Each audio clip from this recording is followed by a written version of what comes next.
video. Why can't I get that? No. I'm gonna redo that. Hey everyone, Krissy here with 2 sheep, 1 wheat, and today I have an overview and a review for you on Maglev Metro. Let's set it up, but I already have it set up. So Okay, so I have the game all set up. It is quite large. If you see, I am playing on, well, not playing, but showing you the Manhattan side. So this is the kind of beginner side. It is double-sided. There is, I'm not even gonna lie, something else on the other side. I don't know which, because I haven't played on it yet. I have played on Manhattan twice solo and once 2 players. So I guess I'll talk about 2-player and solo. So I have 2 players set up, the yellow and the blue. So I have everything all set up and everything. I drew all of these robots out of the bag already, all random. So basically, the players each get these boards right here, which has, which one's easier to see? Probably the blue. So everything on here, it basically goes over your actions. You're allowed 2 actions. So basically you're dropping passengers off, robots off, and you're basically taking those, and those are what will give you these extra actions and everything. So you can fill these up for extra actions. You can fill these up so that you can unlock different passengers, office, store, embassy, and studio, and also the lab, warehouse, and factory. I forgot to put the people on here. You're picking up these people, the robots, the commuters, and you are putting them in your board, right? Extra actions, these are the ones that unlock. And then these are all of the units per action. So what you can do. So you can build a track, you can move, your capacity for your little train here is 1, pickup is 1, drop off 1, refill station 1, yada, yada, yada, yada, yada. So the more robots and commuters that you pick up, you can put them into your board. Well, I guess it would just be robots right here. And then these different commuters you can put on here for extra victory points towards the end, whether it be for your cards or for the people that you have on your board, or you would get more points per link for the stations.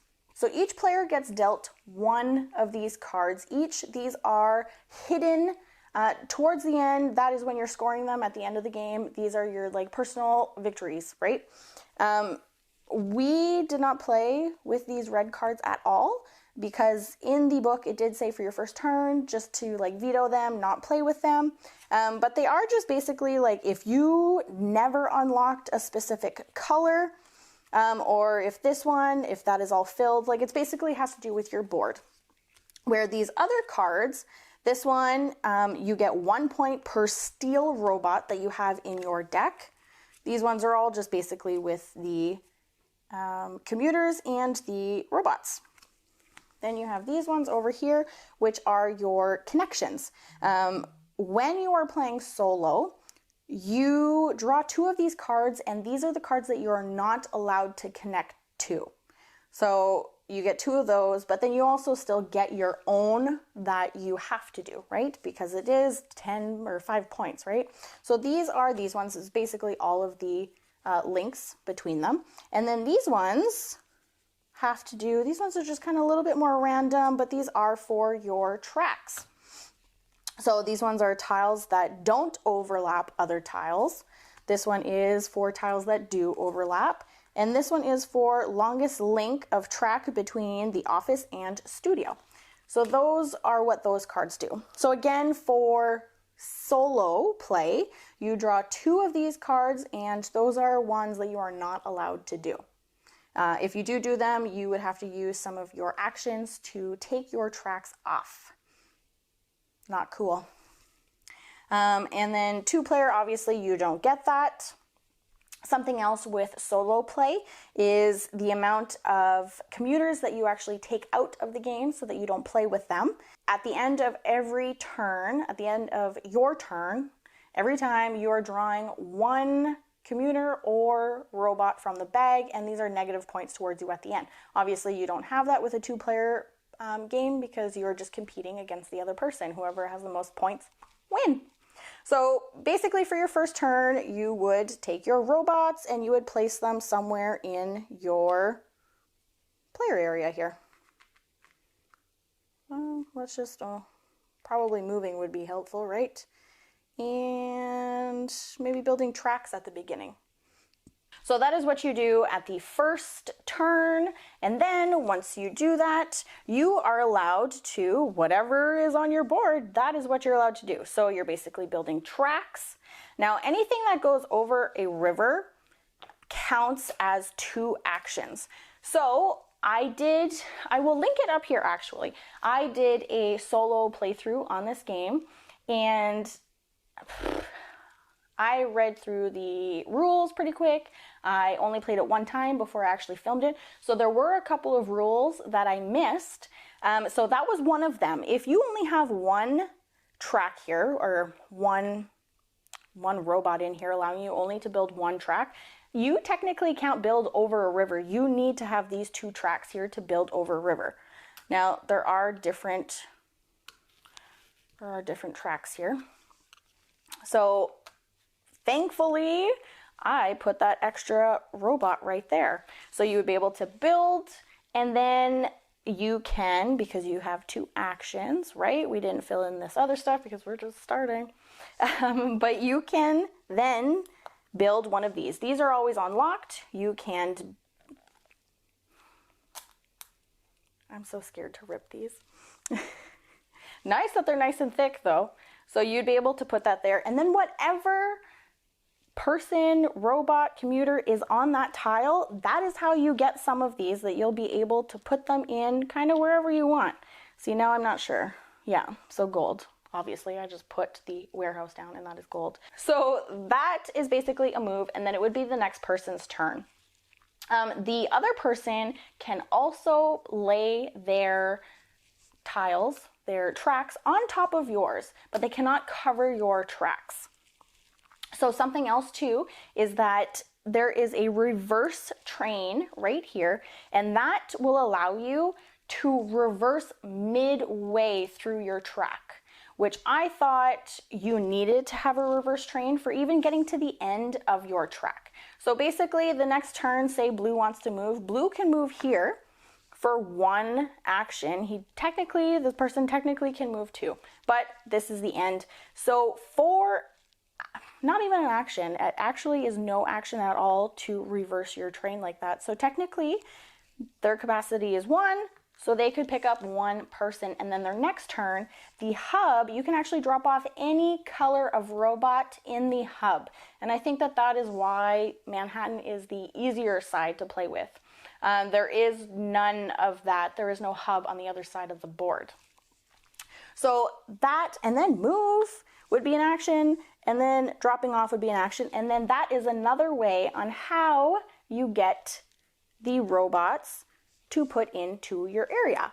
So that is basically the actions. Now, one more action that you can do is this adjust action. Now, say towards the beginning, it's the beginning and you don't really have anywhere to go. You're building tracks, you're building stations, you just want to get the most out there. But say towards the end, you're not building as much track anymore because the city's pretty full with them.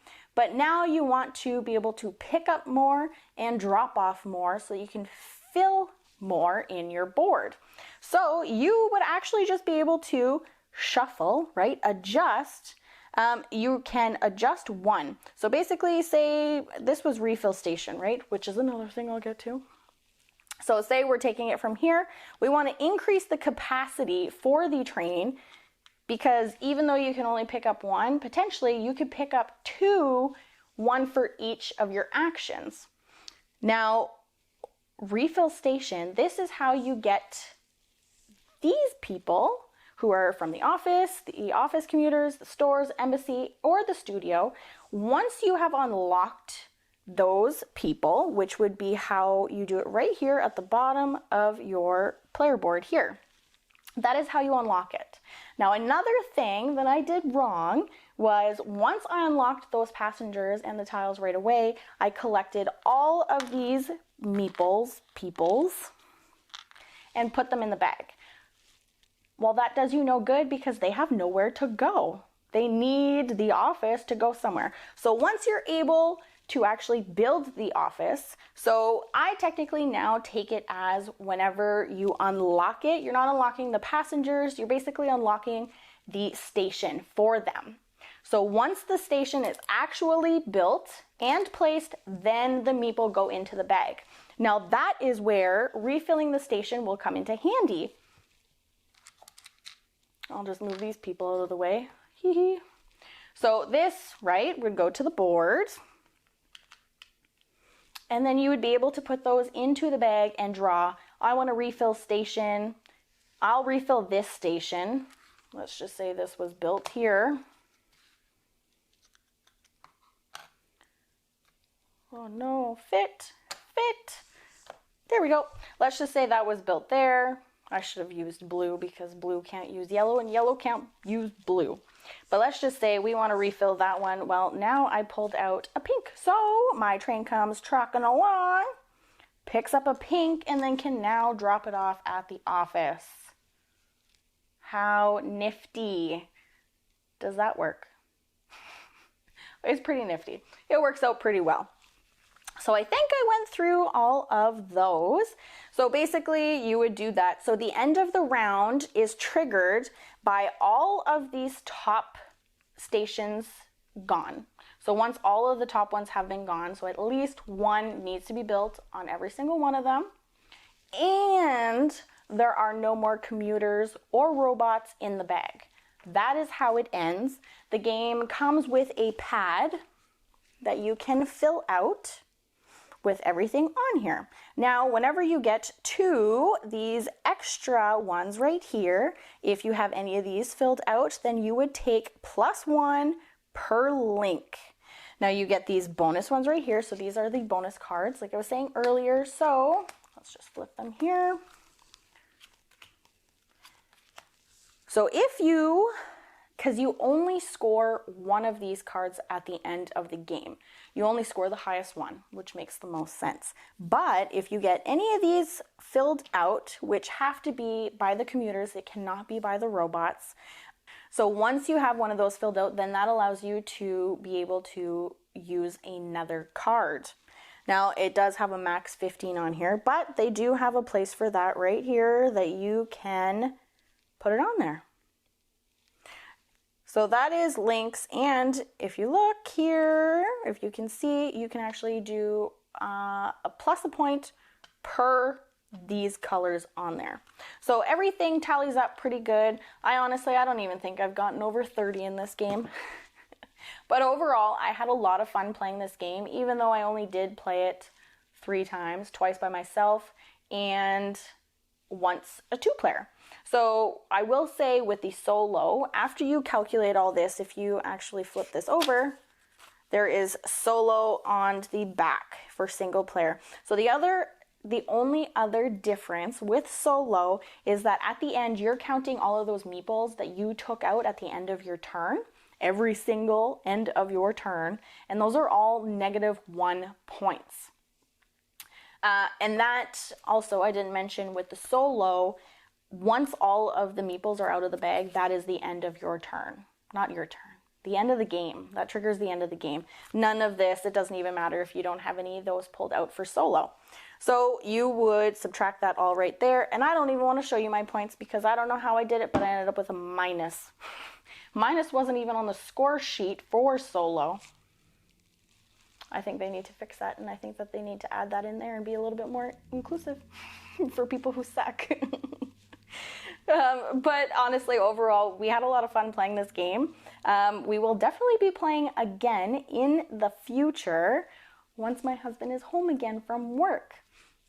I will say there's probably 2 things about this game. Obviously, okay, well, first of all, let's talk about what I really like is these things right here, how it's clear. You can build all these nifty tracks on here.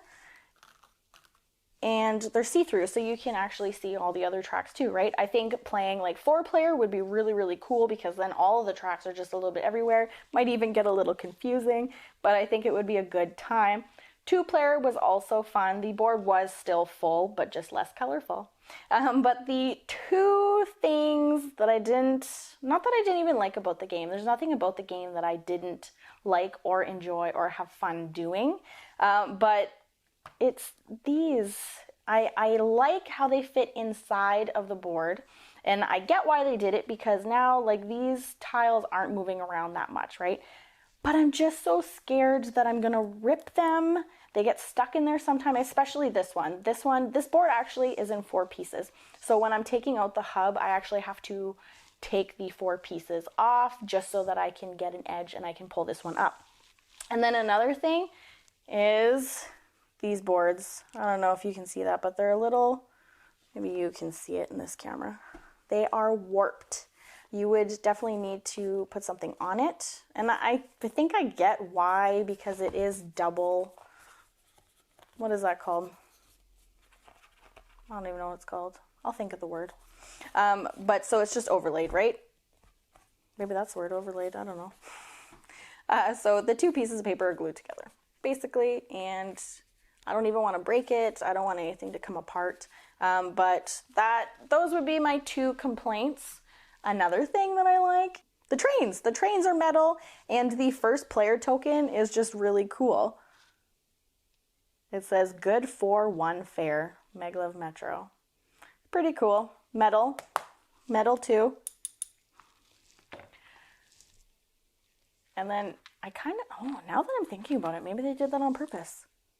Having the robots all shiny, all the metal. Maybe, I'm starting to see a theme here.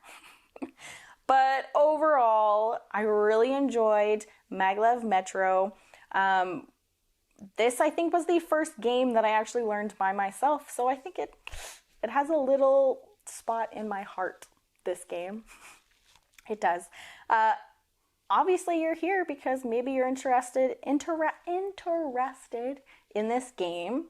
If you know somebody that has this game, go ahead and try this game out. I'm sure that you would really enjoy it too. If you have it available, that you can purchase it somewhere, I don't think that you would regret it. I say go for it. If you think that you would enjoy this game, I say go for it. I did, and I'm not regretting it at all. Anyway, this was Maglev Metro, and I hope I will see you next video. Wait, what? What is happening? What is happening? I don't understand this.